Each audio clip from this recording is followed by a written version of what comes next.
Olá, Sarinha! Olá, pessoal do Ver Mais! É um prazer estar aqui com vocês novamente nessa semana e hoje trazendo um conteúdo um pouco diferente. Eu quero trazer uma dica para pais, principalmente de crianças entre 4 até 12 anos de idade. Antes de dar a dica, eu preciso trazer uma reflexão. Nós, enquanto pais, a gente age sempre no piloto automático, mandando demais nos filhos. A gente o tempo todo, Sara, diz para a criança, vai tomar banho, tira os brinquedos do chão, guarda sua roupa, arruma o seu quarto, escova os seus dentes. O cérebro, ele cansa de receber tantas ordens. Afinal, a autonomia é uma necessidade de nós adultos e também das crianças, por incrível que pareça. Até os temperamentos mais sensíveis, mais introspectivos também adoram uma autonomia. Por isso que receber comandos e ordens o tempo todo cansa. Algumas crianças liberam tanto cortisol no cérebro com aquele acúmulo de ordens e regras que elas não conseguem lidar com isso e acabam na desobediência, no desrespeito e na indisciplina. Por isso que a gente precisa se policiar, cuidar mesmo de como a gente fala o tempo todo com a criança. Pensa, tem mães que acreditam que precisam estar com os filhos, que às vezes se sentem culpadas de ter que trabalhar fora, deixar a criança com alguém, com um cuidador ou até mesmo na escola, período integral. Mas passa o dia inteiro com a criança, mandando, dando ordem, brigando, criando de certa forma, Sara, um clima estressante dentro de casa. Por isso que a gente precisa olhar para isso. E existem agora, vem a questão da dica que eu vou dar para vocês, algumas comunicações, algumas formas da gente falar com a criança que não manda necessariamente, mas estimula o cérebro dessa criança a agir para atender o nosso pedido. A agir com responsabilidade, a cumprir suas tarefas, a fazer o que é preciso. E eu chamo de perguntas curiosas. Mas por que curiosas? Porque não adianta nada a gente fazer perguntas para as crianças que sejam, digamos assim, desnecessárias. Quando a gente pergunta para a criança, filho, você quer tomar banho? É óbvio que a criança vai responder para você, não. Então essa é uma pergunta desnecessária. Ela precisa ser curiosa.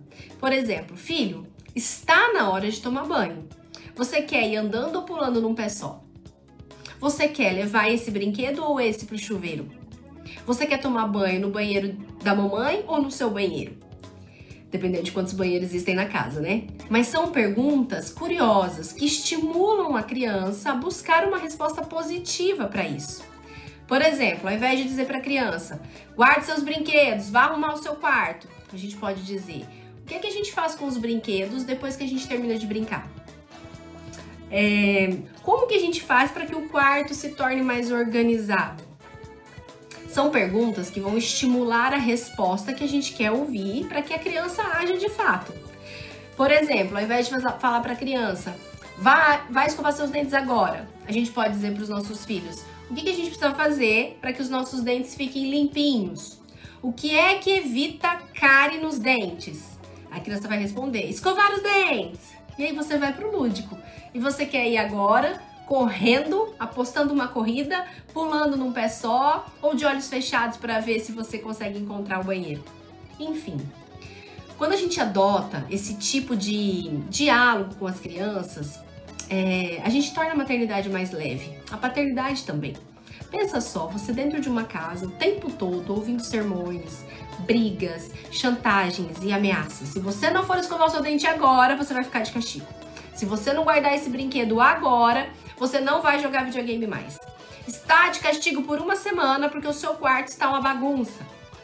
O tempo todo, dentro de um lar onde deveria ser o lugar mais gostoso para a gente ficar, onde deveria ser o lugar mais confortável da gente estar, a gente receber ordens, críticas, brigas, comandos, regras, torna o ambiente exaustivo e desconecta a criança desse adulto de referência. A gente perde totalmente a nossa autoridade.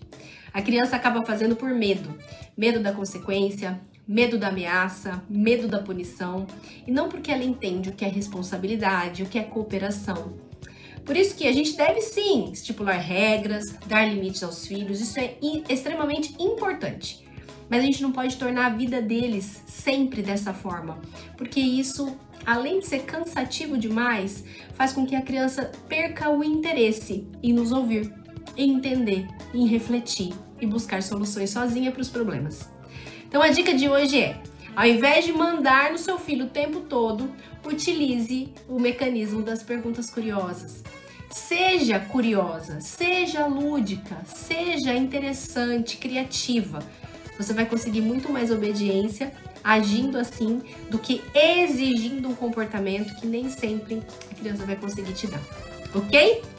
E eu fico por aqui, Sara. Muito obrigada por essa oportunidade. Espero que vocês tenham gostado dessa dica e a gente se vê na semana que vem. Fui! Ai, obrigada, Gabi. Não é fácil, gente. Como é difícil educar filho. Meu Deus do céu! Não é verdade? É difícil demais. Mas essas dicas valem ouro.